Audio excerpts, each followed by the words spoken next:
Tess is an associate professor of electrical engineering and computer science at MIT and principal investigator of the Atomic Architects Group in the Research Laboratory of Electronics.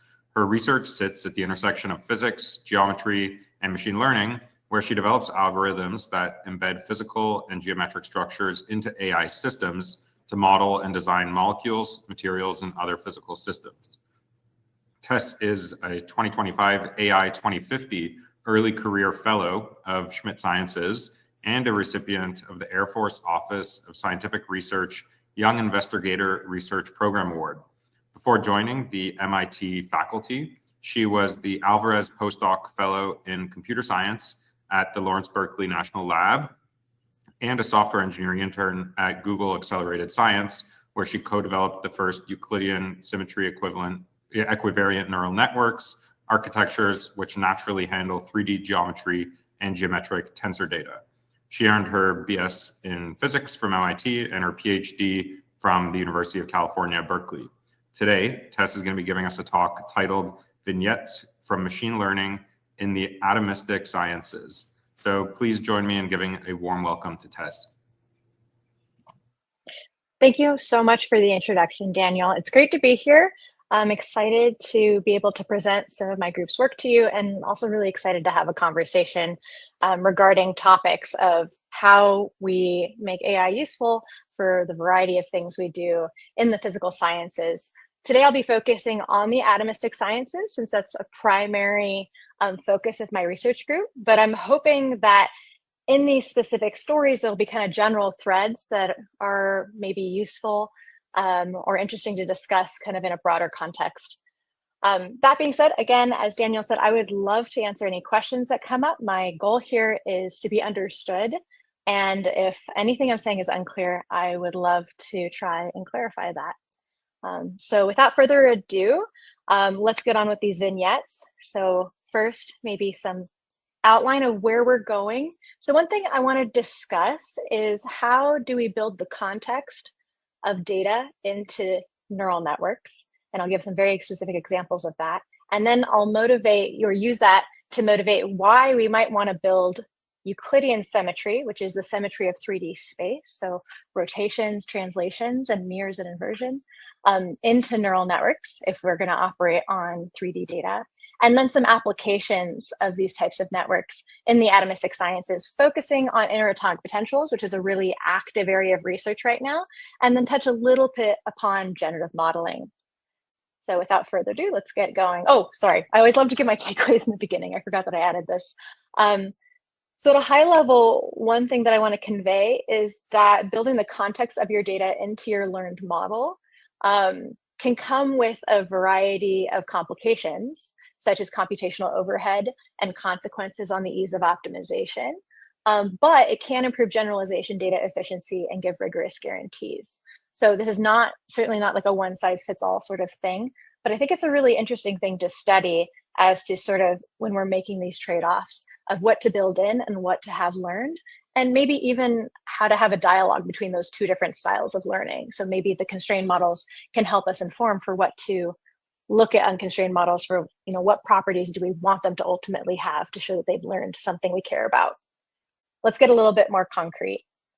Okay, so first, what do I mean by atomistic systems? So I mean anything with atoms, and this could be things like humble small molecules, which are often depicted as graphs, but really have complex 3D structure that kind of oscillates between different energetically favorable conformations at finite temperature. It could be proteins and even how molecules interact with proteins, could be RNA.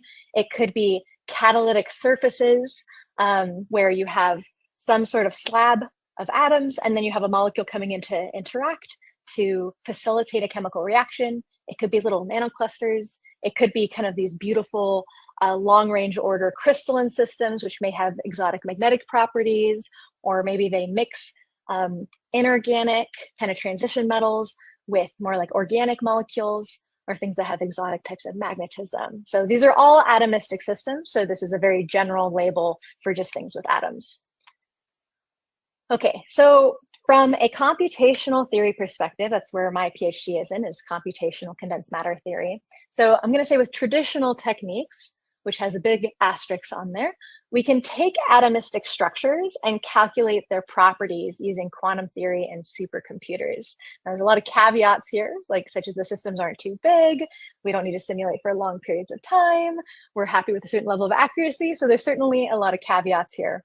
But for many types of properties of interest, especially technological interest, we are able to take structure and get properties, notably given the arrangement of atoms, what are the electrons doing and where are they? So this is showing an example of the charge density of electrons in a silicon crystal. So kind of the base structure that's used for modern electronics.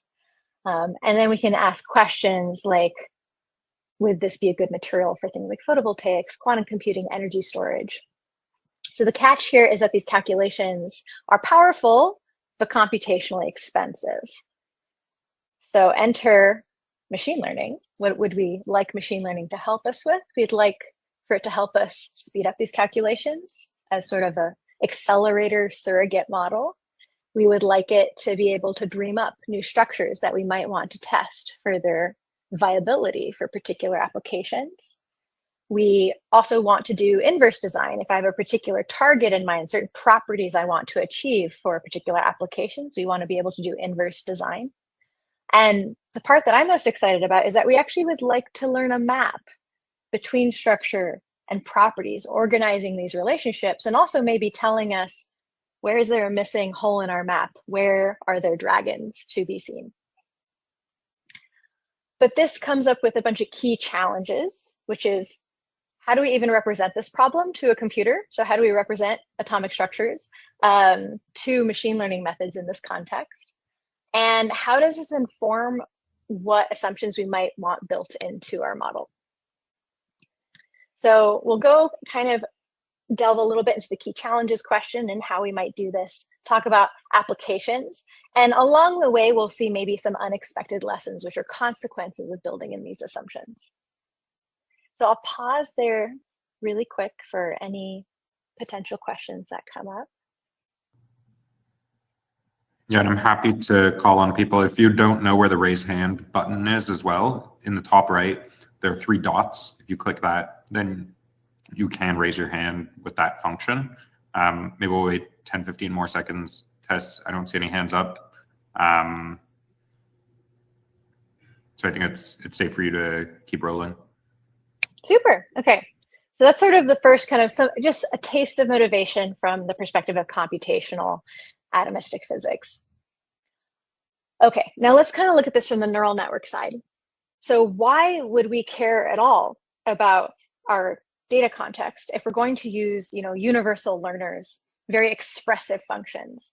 And actually there's a deep history for designing neural networks for specific data types, and assumptions about the data type are actually built into how the network operates. So in the following diagrams, I'm going to use blue and the letter W to express learnable parameters in these networks, kind of at a schematic view, and X as the inputs to the model, whether that be the input to that layer or the input to the network itself. So let's start with sort of a vanilla neural network, a dense neural network, which is really built from just matrix multiplication of a matrix W. It hits a vector Y or an X, and it outputs a Y. And there's actually a lot of assumptions built into this universal type of neural network. And it's that the features are independent. So I have like feature X1, X2, X3. They're all independent. There's no assumption about them traveling together or transforming together. The inputs are fixed length, they're ordered, and therefore the weights are position sensitive. So if I were to swap X2 and X3, that is a different feature input. Let's move on then to convolutional neural networks, which have a significant amount of structure in them. So in a convolutional neural network, our weights are now these filters that get element-wise multiplied onto patches of image. We element-wise multiply and sum, and that becomes our new pixel. And there's a lot of assumptions built into this architecture. So first of all, it's encoding that I can hopefully find useful patterns locally. So by looking at what pixels are near each other, like pixels next to each other are somehow more related or more highly correlated. And that the pattern has the same meaning anywhere in the image. So that's a fair amount of assumptions. And another way of kind of articulating this is that we have this sort of dot product between my filter vector and the patch of image I'm looking at. And this filter, it is only sensitive to the relative distance between pixels. So if I have a centered filter, I only care about kind of that relative distance. So I'm going to denote that as pj minus pi, acting on some pixel x sub j. Let's talk about transformers. So transformers are probably the most popular architecture right now, and often considered very versatile, very universal, but actually there's a fair amount of assumptions built into a transformer. It has a slightly different form, a little bit depending on how you represent your data as tokens. You might just have data for each token, but you also might have something called a positional embedding. Many positional embeddings are informed by Fourier analysis, and so you'll actually have little sinusoids denoting kind of this position. So in the case of a transformer, what we care about is that we have, for each pair of tokens, we're asking the question, who should pay attention to whom? So if I'm at token I and this is token j, based on our features, so xi, xj, so now our weights depend on xi, xj, and perhaps the relative position of these two, or absolute position of these two tokens, how much do I pay attention to token j? So this is just kind of one way of formulating attention, is that it's some sort of filter or some sort of interaction that's modulated by the features at I and j, and perhaps their positions. Last but not least, I'll talk a lot about 3D data in this talk. Atoms, if we're not going too fast, exist in 3D space. And a key problem with 3D data is the way that we represent locations to a computer is using coordinate systems. But that coordinate system is fundamentally arbitrary. We'll talk more about this in a little bit. So maybe there is something about that we want to build into our model. So all of these examples were basically to show you that different types of neural networks actually already contain different types of symmetry. Things where if I do a certain transformation, the data still means the same things, it just might look different. So for a dense neural network, if I change anything, it's going to look different. If I shift images for a convolutional neural network, it's going to act appropriately. It's got translation symmetry. Transformers, under certain circumstances, have permutation symmetry. And then what we'll talk about mostly today is Euclidean symmetry. So again, I'm going to pause here before we talk more about Euclidean symmetry. Any questions on that? Taking a peek at the list of our attendees, not seeing any hands up, so I think you're good to keep going, Tess. Super. All right. Well, let's talk about coordinate systems. So coordinate systems are extremely useful for describing physical systems. They help us denote where things are in 3D space. And while I'm going to show a lot of atoms here, this is more general than just atoms. They also help us articulate properties that depend on direction. So let's say I am being displaced, I'm being moved into a particular direction. That's a vector. Or if I experience a force by an external field or something, I might even ask the question, like, how hard is it to rotate an object with a moment of inertia tensor? That'll be a 3x3 matrix. There's even more complicated tensors that build up, such as elasticity, which relates stress and strain, so applied force and the displacement of kind of like a little cube of material. We can even promote these vector, matrix, and tensor properties to live in space. So they're fields, tensor fields. And so we might have something like a scalar field, which might be a field of pressure. So we are in atmosphere, we experience sounds. Sounds are pressure waves traveling through space, they're scalars. We might have velocity fields like in fluid dynamics. And you can even have more complex matrix and tensor fields like strain fields, kind of articulating how much strain a given material feels at each given point, very relevant to continuum mechanics and structural analysis. Okay, but the catch, of course, is that our coordinate systems are fundamentally arbitrary. There's no little coordinate system set by physics. We just use them as a means of communicating things about 3D space. So to give a concrete example, if I have coordinate system 1 and coordinate system 2, and I'm describing the same kind of assembly of atoms, this is the same assembly of atoms. These are 3 benzene molecules. But numerically, when I write down according to coordinate system 1 or coordinate system 2, they look very different. Now, to you and me, we see, well, it's the same thing, just described differently. But to a traditional machine learning algorithm, it will see them as completely different until trained otherwise. So is there a way that we can use coordinate systems without being biased by them, by sort of, having undesirable properties of being tricked by certain coordinate systems? So is there a way to do this? And there are a class of neural networks called equivariant neural networks, and it's equivariant.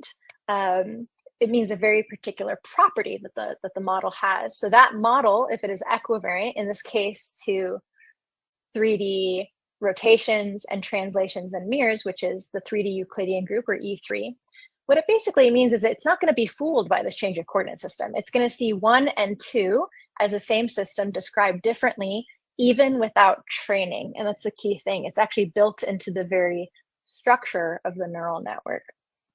Okay, so what does this mean? Let's say I have 1 and 2. Equivariance is defined, doesn't mean it's a particularly useful as for telling you how to do it, but it is defined as the following. If I have my function f, and my function f is equivariant, let's say it's my neural network, and it's predicting, for example, forces that a molecule might experience due to its interactions. So I can push it through f, get the forces, and then rotate the molecule and the forces. Or alternatively, I can first rotate the molecule and push it through f, and I am guaranteed to get the same answer. Again, even without training, this diagram still holds. I can either push, rotate, or I can rotate and then push through f. And this is equivariance. This is the definition. What is nice about 3D equivariance is that while I focus on atomistic systems in this talk, this is equally valid for any 3D system, whether it be atoms, to meshes, to fluids, to galaxies. Okay, well, maybe a quick pause right there if there's any questions on that. Oh, I see a hand popped up. So Vishnu, happy to have you come off mute. Turn your camera on as well if you'd like, and fire away. Yeah, am I audible? Yeah, I can hear you. Yes, I can hear you. Thank you for asking a question. Yeah, so I think one thing which is something that we have been thinking about recently, which I think wasn't touched upon in your examples, is how you could represent like quantum physics and like probabilistic data. Like you're talking about atoms, but if you go down like 1 layer further, I think we move from a coordinate system into some sort of, it's a coordinate system, but there's like a probabilistic nature to it. I'm curious if there's any work which has been done in that area about how you could represent like quantum systems in neural networks, or if you have any leads that we can look into. Yeah, absolutely. So 2 things change when you're dealing sort of with like wave functions. So one thing is the symmetry of the wave function, it has a few less constraints because it's what we call a projective representation. I won't completely explain it, but essentially the fact that we can only observe certain things, so that the observable has to live in 3D space, but the wave function itself, it just has to have the property that once I sandwich it with an observable, it becomes a data type that lives in 3D space. So it has a fewer constraints on it. So that's one part. There is an extensive and still very growing area of research for like neural quantum states, for like how do you actually represent wave functions. So I won't talk about that in this talk, but it is definitely an area that exists, and there's a lot of interesting work kind of going on in that. You can also represent Hamiltonians. So sort of kind of the rules for what's governing the energetics of a system. And I think I'll show at least one example of one way you can use these types of networks. Again, because a Hamiltonian is sort of like an observable quantity. So this you could represent with that. You could represent the operators, but not necessarily the wave function. Hopefully that at least kind of answers aspects of your question. Yeah, for sure. And just a very quick follow-up. I don't want to take time from your main presentation, but yeah. Is there any evidence or like, is there any suggestion that having an actual quantum computer simulate this might provide some speed ups, or is that something which hasn't been proved yet? Yeah, so this is a bit outside of my area, but my impression is that folks who study like strongly strongly correlated systems. So systems where the exchange interactions of electrons matters a lot. I think those folks are quite excited about quantum resources. I think on the side of like materials design for particular technologies, there's kind of a question of like, how much quantum do we need? We probably need more quantum than what we're getting with like classical force fields. But like how, mileage may vary as to, do we need to go all the way down to quantum computers? So I think it's an open discussion. I think the bottleneck is sort of how much quantumness can we represent on quantum computers, what system sizes? We're not quite able to treat like large crystalline systems, to my knowledge, as of yet. But I think there's a lot of interesting and exciting aspects of that research area. Yep, that makes sense. Thank you. Yeah, great questions. Thank you. Awesome. Okay. Yeah, and keep the questions coming. I love answering questions, and especially if something that I don't know, then I want to find out too. All right, so kind of moving on. One thing I want to point out is that there's an interesting consequence to imbuing these models with symmetry. And I'll give an example that may or may not hit with this audience, but some folks may be familiar with sort of these, like, I don't have slides for this, so I'm just going to speak this, but are with sort of automated theorem proving and using languages like Coq or Agda or Lean for doing automated theorem proving, where it's like a non-Turing complete language. If the thing compiles, it is correct. And part of what makes these languages work is that the typing system of these languages is very strict. And what is sort of interesting is that by imbuing neural networks with equivariance, you actually also have very strict typing. It doesn't manifest at the program language level, but it manifests mathematically. And so one consequence of imbuing models with, let's say, 3D rotational equivariance, just to keep the discussion a little bit simpler, and inversion symmetry, which is O3. So SO3 is just rotations, and O3 includes mirroring. What's interesting is provably, if you give me data and you say this data transforms predictably under rotation, I provably can break it up into simpler data types, which are called irreducible representations, or IREPs for short, that are defined by two numbers. They're defined by an angular frequency L, which basically says, if I rotate my coordinate system, how quickly does this quantity change? And the angular frequency for rotations has to be an integer number because it has to meet back up once I do a 360 rotation. And then we have parity, which is if I invert my coordinate system, does it flip or not? So let's get on with some examples. So some of these you're actually very familiar with. So you're familiar with scalars.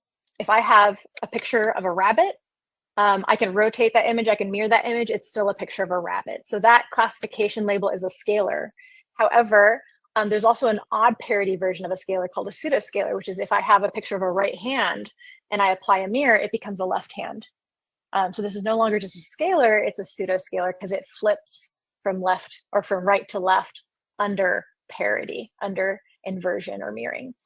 Then we have vectors. Vectors change at the same rate of rotation as my change of coordinate system. You're familiar with vectors because we use them for coordinates. You are also likely familiar with pseudovectors, and they are actually what you get when you take the cross product of two vectors. So if I take my right-hand rule, I take x cross y, I get z. But now if I flip x and I flip y, so I have minus x cross minus y, I also get z. And so this is actually a distinct data type.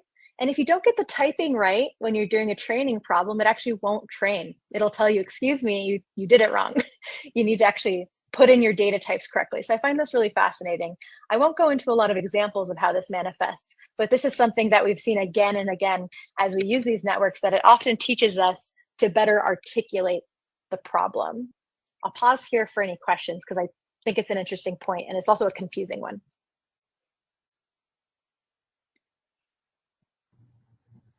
I saw a thumbs up in the chat, no hands up. So I think you're good to keep going, Tess. Okay, super. All right, so that's a consequence that we have. And one thing that's really helpful in the case of modeling atomistic systems is that these irreducible representations actually faithfully encode many data types of atomic systems. So whether it's the actual coordinates of a structure, the forces that live on atoms, even atomic orbitals. So if you are familiar with spherical harmonics and s orbitals, p orbitals being L equals 1, d orbitals being L equals 2, f orbitals being L equals 3, these all map beautifully onto this typing system. I mentioned that I was going to show you a Hamiltonian. This is a Hamiltonian calculated with a particular level of first principles calculation. This is a density functional theory calculation. What is happening in this diagram is that I am rotating a water molecule, and then I am displaying the corresponding Hamiltonian, which describes the electron-electron interactions for electrons in different orbitals on different atoms. And the reason why this Hamiltonian is changing is because in order to articulate the Hamiltonian, I have these different orbitals, and the orbitals have different directions. You can see kind of in the spherical harmonic diagram down below, if you just look at a p orbitals act identically to vectors.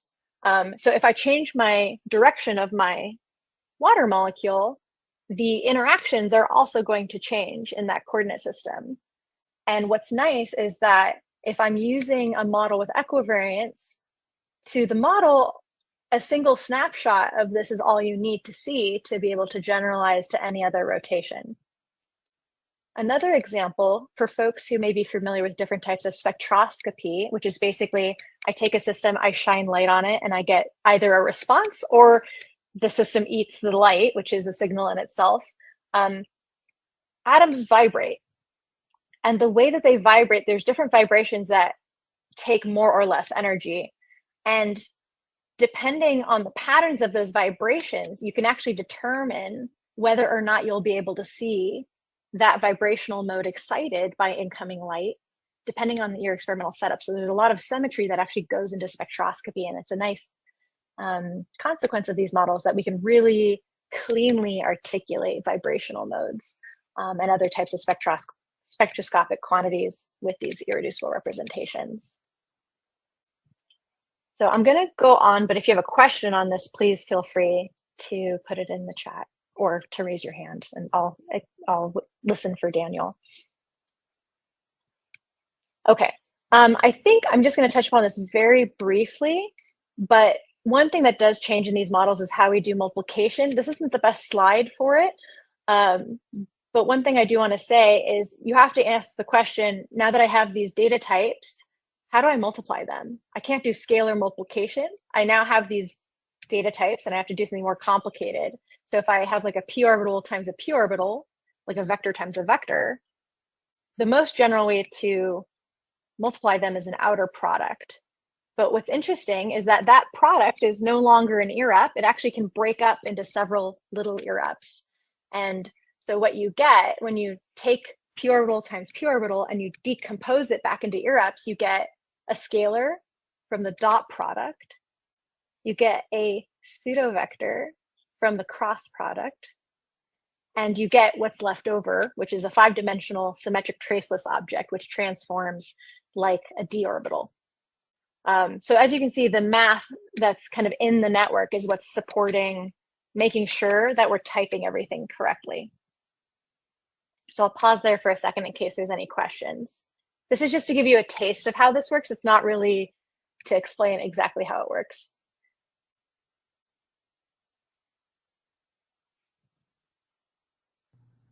I think you're good, Tess. I don't see any hands. Okay, super.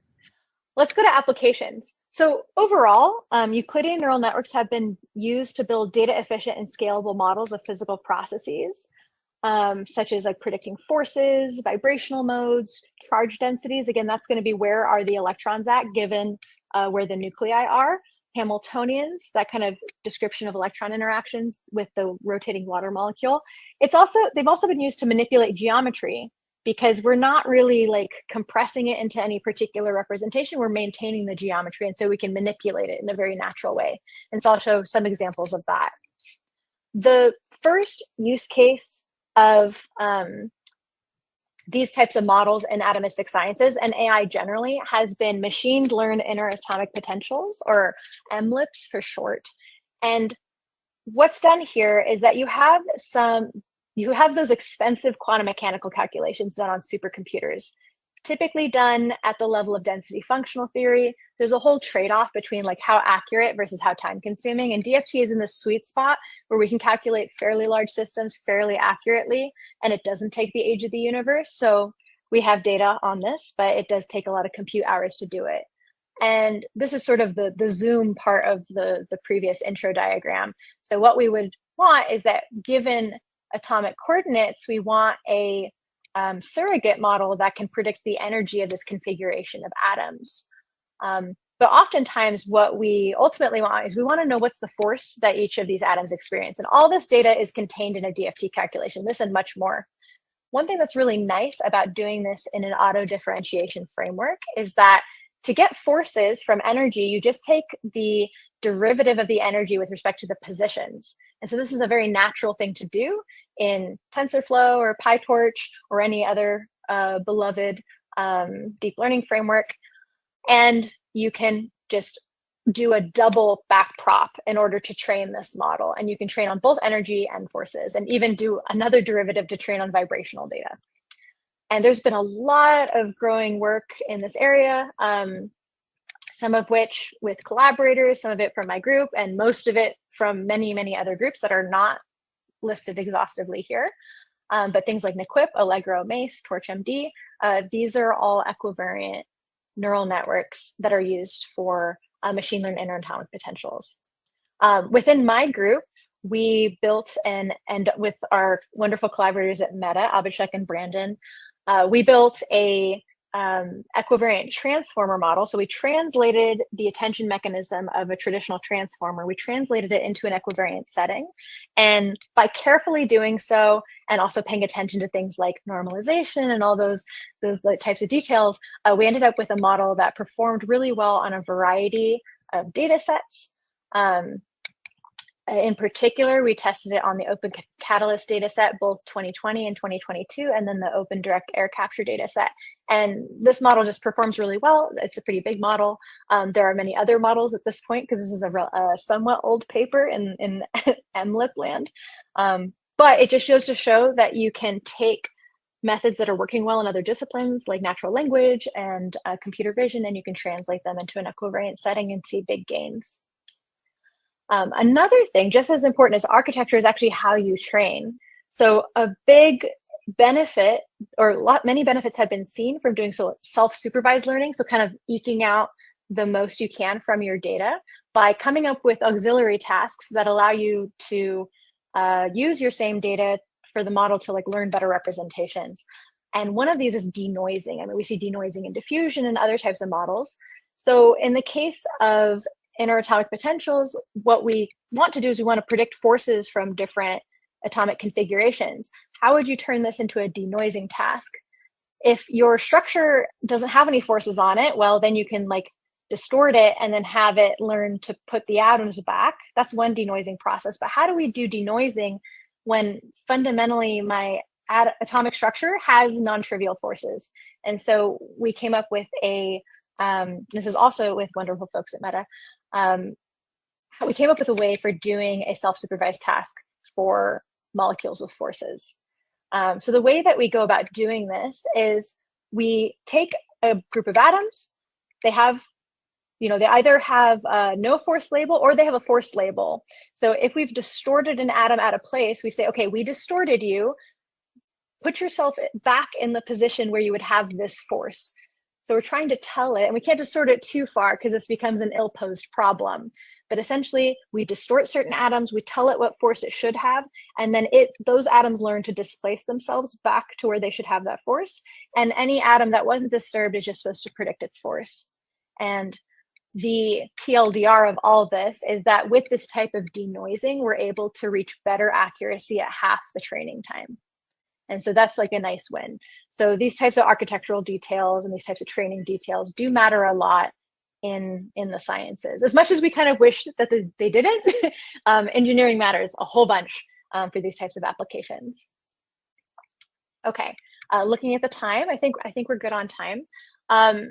Next, some folks in my group, so Teddy and Mitt, they were wondering, these models for these MLIPs are getting bigger and bigger, which is, I mean, a trend we're seeing kind of everywhere.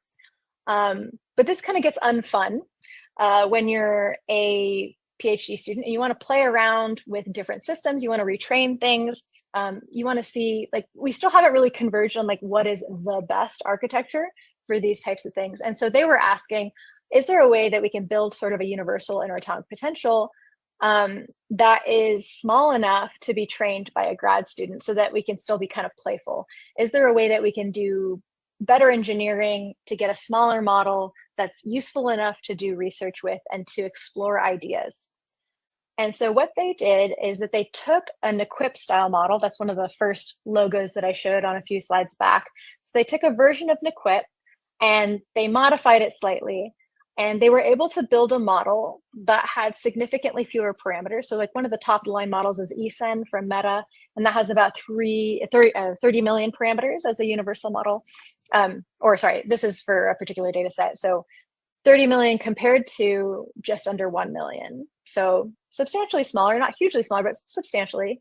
And what they found is they were able to bring down the number of parameters, and it was still able to do really well on a particular crystal structure or a crystal data set for different properties of inorganic materials, and as well as some vibrational properties of these materials. And so this is a table. I don't expect you to read it, but this is just to kind of show you what these types of metrics look like for map bench discovery. There's a bunch of different ways that you can measure performance. None of them catch everything. All of them catch something. And this is just to show you kind of how many parameters people are dealing with. I will say that a substantial number of these are equivariant networks, not all of them. It's an active debate, actually, like, should we have equivariance? Should we not have equivariance? But currently, the majority of top performing models are equivariant, but there's some really interesting contenders that are not, that learn equivariance through training. So that's a whole nother discussion to have. Going back to the specifics of this model, which we're calling it NEQUIX as kind of a faster version of NEQUIP. What's really fun about this model is how quickly it trains.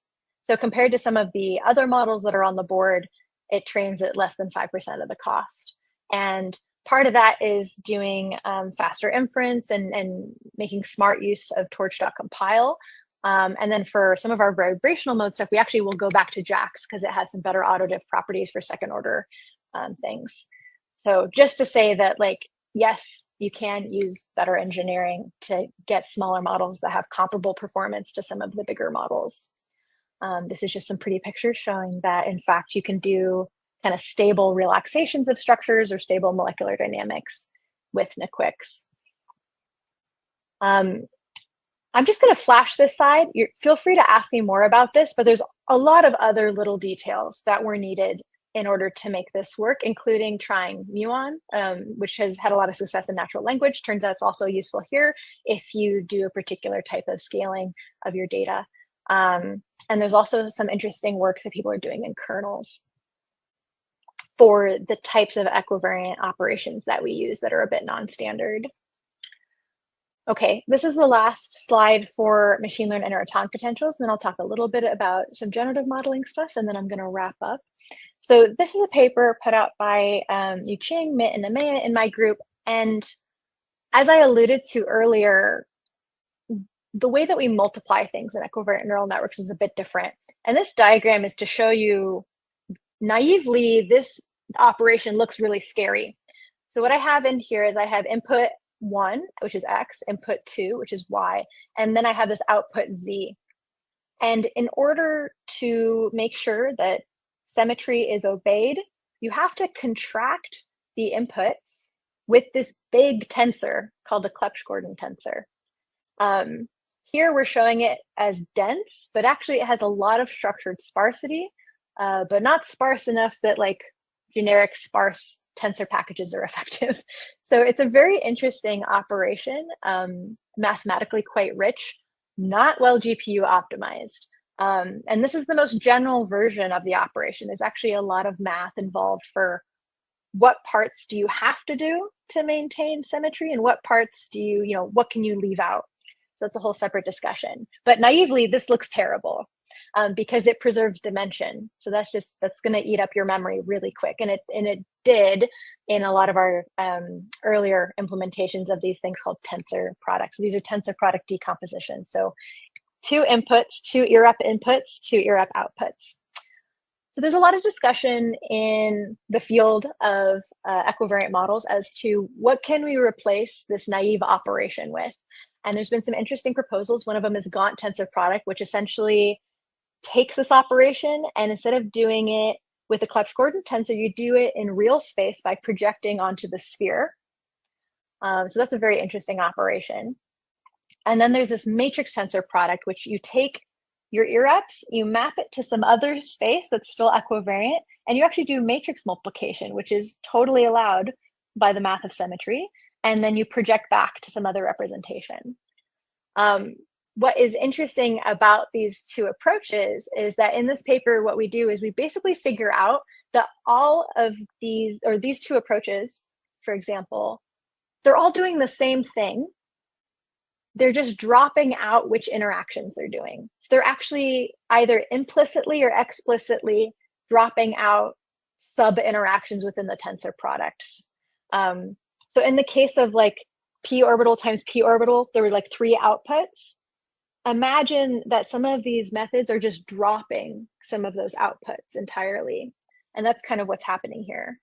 So in this paper, what we basically show is that if you look at the asymptotic runtime and you divide by the number of discrete interactions that each product encodes, and this is getting very in the weeds, but I think it's still useful to have the conversation.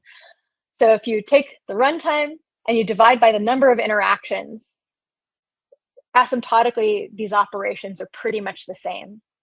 But asymptotic runtime does not predict practical performance. And this is because the actual code that's being used to generate these different implementations, some of it is more or less optimized in GPU. And so in this paper, we do like an extensive benchmarking of like 5 different ways that you can evaluate computational efficiency. So there's that. Okay, I'm going to pause really quick for any questions kind of on that section. I'm also happy to take that later before we jump into some tasters on generative modeling and what that looks like with these types of models. Don't be shy, guys and girls. If there is anything, we can definitely chat about it. But Tess, maybe we move forward to the tasters. I don't see any hands. No worries. All right. So one thing I'd like to go on in a little bit more detail to make this example work is talk a little bit about how spherical harmonic projections play a role in equivariant neural networks. Like, how do we actually encode the geometry of, like, if I'm an atom and I have neighbors, how do I encode my surroundings into features that then will interact in my network? And we use spherical harmonics for this. So suppose I'm the central atom and I have 6 nearest neighbors forming an octahedron. What I'll do is I will plug these relative distance vectors to each of these atoms into my spherical harmonics, which are denoted as YLM. So L is the angular frequency and M is selecting which of the spherical harmonics of a given angular frequency are selected. And then that will become the coefficients to this basis of spherical harmonics. What this will look like is that if I project this vector onto all the spherical harmonics up to L equals 6, I will get this blob. So the blob here is denoting just like the amplitude. So basically the amplitude is the radius and the color is also denoting the radius. And if we were to do the same thing for the other 5 nearest neighbors, we're going to get this. And what is beautiful about the spherical harmonics is that they form a vector space. They're basis functions. And so if we want to represent the entire shape, we just add them up.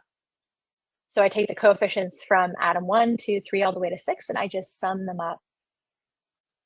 And why is this useful? It's because now we've taken a variable number of neighbors and we've created a fixed length vector. And it allows us to describe a distribution of neighbors in this way. And if I were to increase L, increase the angular frequency of functions that I use, this blob would get narrower and narrower until it becomes a delta function. So it's just perfectly peaked. Let's actually look at what the coefficients look like. So here, purple is going to be positive, gray is 0, and orange is negative. And what you do is you read one row is a set of coefficients. So I have 6 rows for each single point, and then I have the sum of all those coefficients at the bottom. So these single points, they have very similar patterns, but it's different. And that's because this is essentially the same signal, just rotated in different directions. But what's really interesting is that when you sum them together, you get destructive interference. So when you think harmonics, you should be thinking waves and things canceling each other out. And that's exactly what happens. So certain spherical harmonics will actually cancel for high symmetry shapes. So we actually don't have L equals 1 or L equals 2 or L equals 3 coefficients for an octahedron. You might ask, well, nothing in this world is truly an octahedron. Everything's a bit noisy. What happens when we add noise? And it turns out that these cancellations of coefficients is very robust.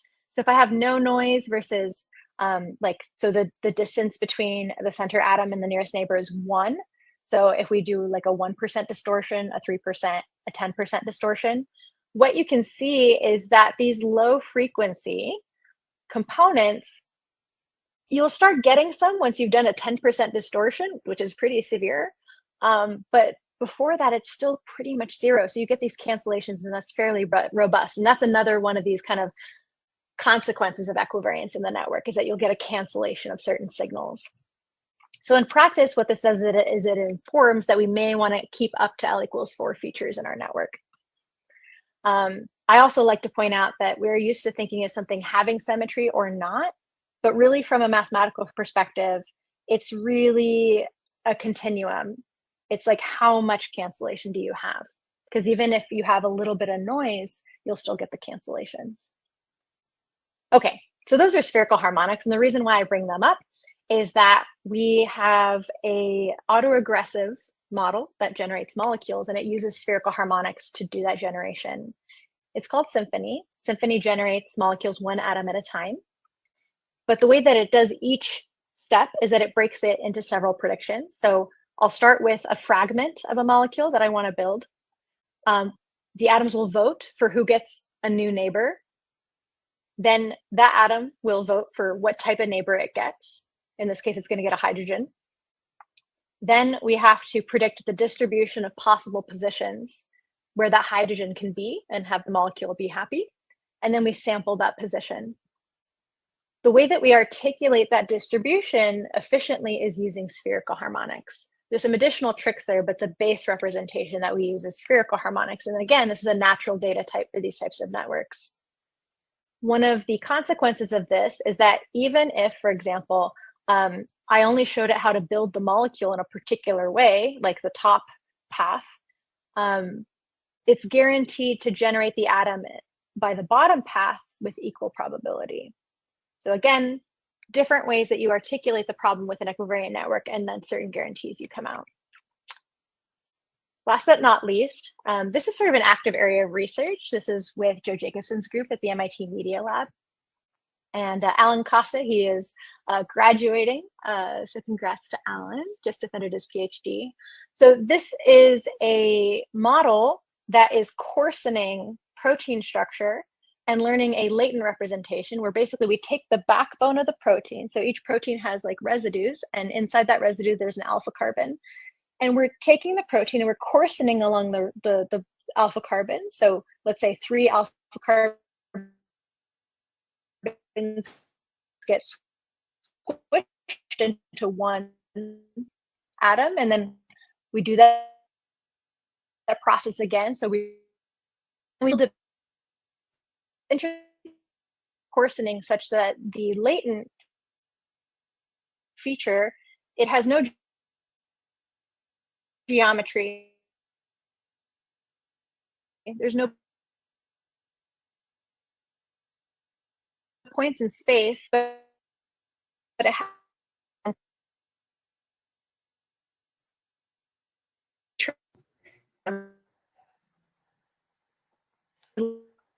the representations that have multiple configurations. So close and always and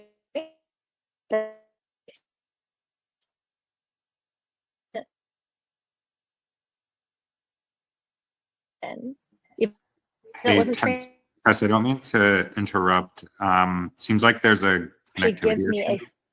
a I don't know if you can hear me, but it may be helpful to turn physical your video feed off uh, if it's taking up a lot of the bandwidth.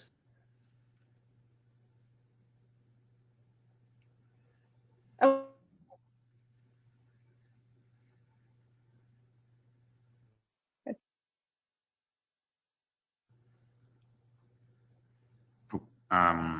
Seems like we lost Tess, so there must have been a connectivity issue, but bear with us, everyone. We'll sort this out in the next little while. So apologies for the difficulties, but we'll put some Jeopardy music on while we wait for Tess to come back in. am I there- back? Yes, you're back, Tess. Super. Okay, sorry about that. I don't know what happened. No, but that's okay. I can hear you loud and clear now. So we lost you about a minute or two ago. Oh no. Yeah. Was it before this slide? No, we're on this slide. Okay, you were on this slide. Okay, so I'll just reiterate in case we missed it. So high level, this is an autoencoder over protein backbone. And so it's iteratively coarsening the structure until we have no geometry, and then it is iteratively adding it back to get the full geometry. And you can use a generative model like a diffusion model just in the latent space and then decode to full atomic coordinates. But the thing that I find interesting just about the encoder decoder is that it learns smooth distortions of proteins. So if I have an open configuration of a protein and then a closed configuration, and these can be very complicated distortions, somehow this model has learned, even though we haven't trained it explicitly to do so, because it hasn't seen any of the intermediate structures, it's only seen the endpoints. It learns how to do physical distortions of the protein, ones that kind of, don't have steric clashes, the bond angles look good. So I think this is really interesting because it means maybe there's something about the inductive bias of symmetry that makes it easier for it to understand distortions in physical systems. Was that recorded okay? Everything okay on your end, Daniel? Yeah, all good. We seem to be in business. Okay, so, super. Well, yeah. that's my last technical slide. So I want, of course, to highlight my amazing research group, the Atomic Architects. This is us on retreat using the famous RLE vans. One, it has lasers and one has microchips covering it. So they're very distinctive when you see us on the freeway. I also want to give a thanks to our wonderful collaborators at Meta, Mario at NVIDIA, and folks at the Media Lab. Our amazing funding sources that keep the lights on, and we continue to really appreciate federal funding. And I'll just leave my take-ups here. If you are interested in these slides, I do have a lot of links to various repositories and papers. So if you just go to tinyurl.com/tess-first-principles-2025, you can find the slides there. With that said, I will take any questions that you might have.